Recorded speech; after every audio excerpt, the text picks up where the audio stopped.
اگر واقعی مسلمان کسی قوم، کسی قبیلے یا کسی خیال، کسی طبقے کے آدمی کو اپنا دشمن سمجھتا ہے اور دشمنی کھلی ہوئی ہے،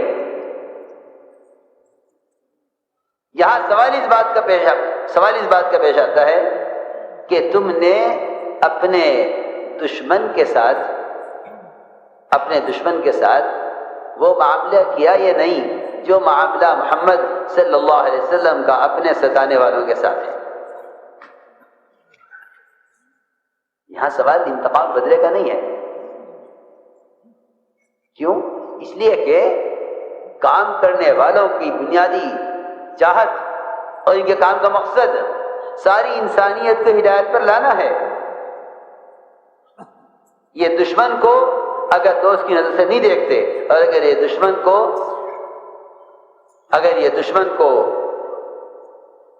محمد صلی اللہ علیہ وسلم کے طریقے کے مطابق اس کے ساتھ معاملہ نہیں کرتے، تو میں عرض کرتا ہوں کہ چلے چار میں لگا دینا یا اس کام سے نسبت حاصل ہو جانا یہ کوئی چیز نہیں ہے۔ جب تک کام کرنے والوں کی، ان کی نیتیں، ان کے ارادے، ان کے جذبات محمد صلی اللہ علیہ وسلم کے جذبات کے عین مطابق نہ ہوں، اس کام سے کوئی مناسبت نہیں۔ اس کام سے نسبت کا حاصل کرنا آسان ہے، اس کام سے مناسبت پیدا کرنا ایک مجاہدے کا کام ہے۔ نسبتیں بہت آسان ہیں، آپ 3 دن لگا لو، چلہ لگا لو، آپ کو تبلیغی جماعت کی ہونے کی نسبت حاصل ہو جائے گی۔ سوال نسبت کا نہیں ہے، سوال تو دعوت کے اسلوب سے اس مناسبت سے تعلق، اس مناسبت کے پیدا ہونے کا ہے جو مناسبت محمد صلی اللہ علیہ وسلم، جو طریقہ محمد صلی اللہ علیہ وسلم کا تھا اس طریقے سے مناسبت ہو۔ اب آپ اندازہ کریں، ایک آدمی گلے میں تلوار لٹکا کر، تیز کرا کر، مکے والوں کو بتلا کر آپ کے قتل کے ارادے سے آیا ہے۔ فرمایا صحابہ سے ذرا پیچھے ہٹ جاؤ، عمر آگے آؤ۔ کیسے آنا ہوا؟ یہاں بیٹھو۔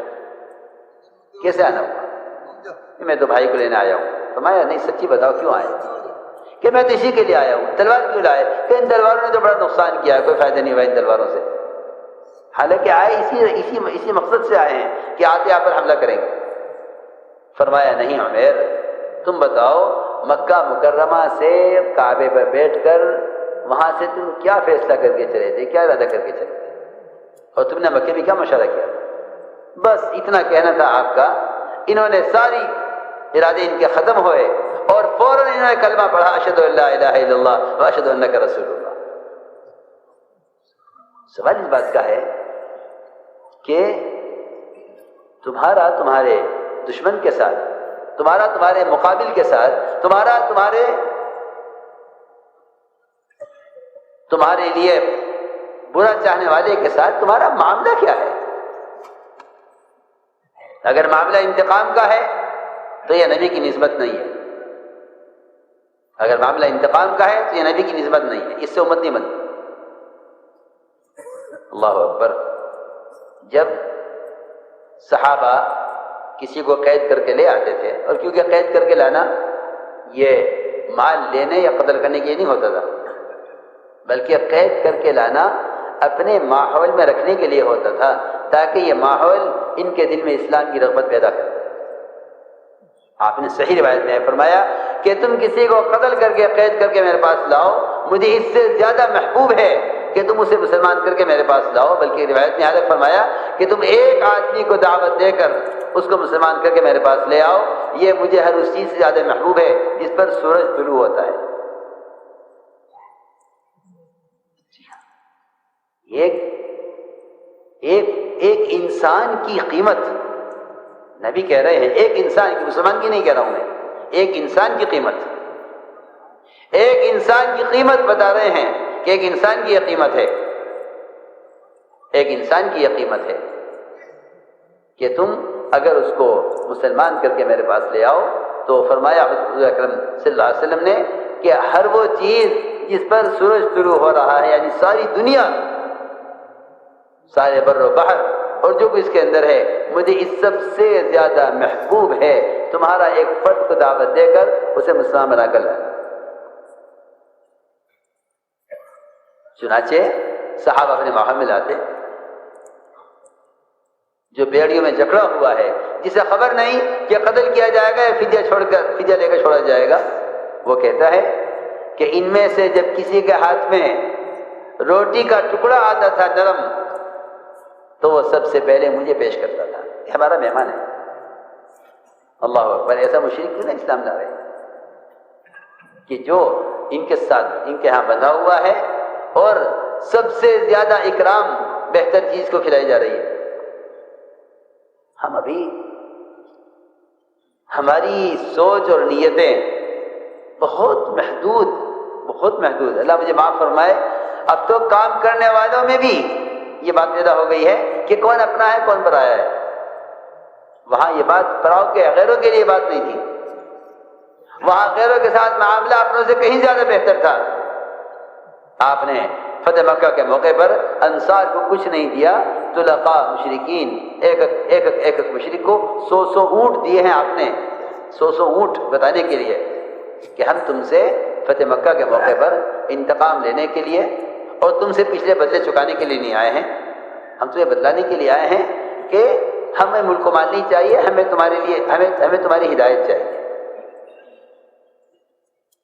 جی ہاں، تو میں نے عرض کیا کہ حضور اکرم صلی اللہ علیہ وسلم اور آپ کے صحابہ کا معاملہ میں آپ سے صراحتاً کہہ دیتا ہوں کہ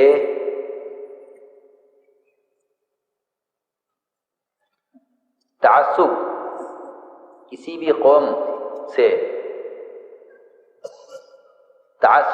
قوم کی طرف سے مسلمان کے لیے یہ خدا کی قسم پیدا نہیں ہو سکتا اگر مسلمان کے اخلاق اور معاملات وہ ہوں جو محمد صلی اللہ علیہ وسلم اور آپ کے صحابہ کے تھے۔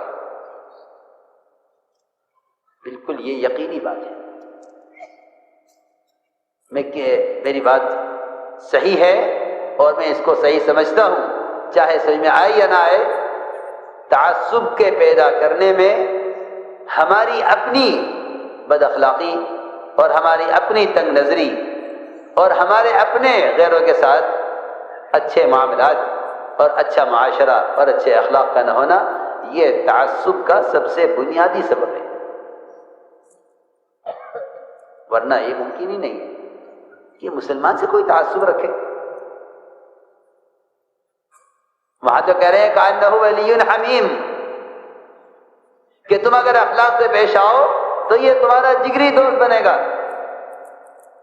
ولی حمیم، قرآن تو یہ کہہ رہا ہے یہ تمہارا جگری دوست بنے گا۔ میں صراحتاً عرض کر دیتا ہوں کہ عصبیت وہ بد اخلاقی بد معاملگی سے پیدا کی جاتی ہے۔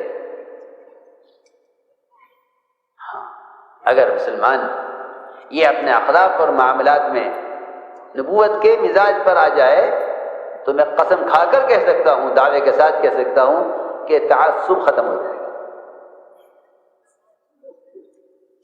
تعصب ختم ہو جائے گا۔ یہ قسم کھا کر کہہ سکتا ہوں کہ تعصب ختم ہو جائے گا اگر مسلمان صرف اخلاق پر آ جائے۔ اس کے اخلاق کا حال تو یہ ہے کہ اگر سلام بھی کرتا ہے کسی مسلمان کو تو پہلے شکل دے کر پہچانتا ہے پھر سلام کرتا ہے۔ یہ قرب قیامت کی نشانیوں میں سے ہے۔ یہ غیروں کے ساتھ کیا معاملہ کرے گا جب یہ مسلمان کو سلام کرنے کے لیے بھی اس کی معرفت اور جان پہچان کا محتاج ہے کہ بھئی یہ کون صحابی کا آپ نے سلام کیا تھا؟ خبر نہیں کون ہے۔ مجھ سے ایک صاحب نے پوچھا آپ نے ان کو سلام کیوں کیا؟ میں نے کہا کیوں مسلمان سلام کیا؟ اچھا کوئی جان پہچان نہیں ہے؟ میں نے کہا کیوں؟ اس کا مطلب ہے کہ قیامت قریب آ گئی ہے کہ سلام اسے کیا جائے جس سے جان پہچان ہو۔ صحیح روایت ہے التسلیم بالمعرفہ من اشراط الساعہ، کسی کو پہچان کر سلام کرنا یہ قرب قیامت کی نشانیوں میں سے ہے۔ قرب قیامت کی نشانیوں میں سے ہے کسی کو پہچان کر سلام کرنا۔